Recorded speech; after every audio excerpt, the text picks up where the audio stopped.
कमी झाल्यामुळे होणारा सगळ्यात भयानक आजार कुठला आहे सर?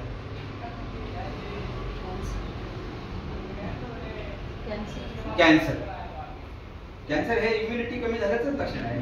सगळ्यात भारी की ज्याच्यातून माणूसच वाचू शकत नाही अशा आतापर्यंत धारणा होती. परंतु कॅन्सर पासून वाचणारं सुद्धा हे हाय डोस मध्ये जर घेतलं तर कॅन्सर, दमा बरा केलेला आहे लोकांचा. हे न्यूट्रिच्या टेस्ट खाली तुम्हाला म्हटलं ना वात प्रकोपित्त प्रॉब्लेम हा सुद्धा बरा होतो केवळ ह्या गोळ्या खाऊन आणि हे खाऊन. न्यूट्रिच्या टेस्ट खाली डॉक्टर लोकांनी स्वतःला कोविड पासून वाचवले. डॉक्टर म्हणजे कोण? ओपीडी पाहणारे डॉक्टर नाही, जे ऍक्च्युली आयसीयू मध्ये काम करतात. किती सिव्हिरिटी होती, चान्सेस इन्फेक्शन सिव्हिअर यायची. आणि डायरेक्ट पेशंटच्या कॉन्टॅक्ट मध्ये असत.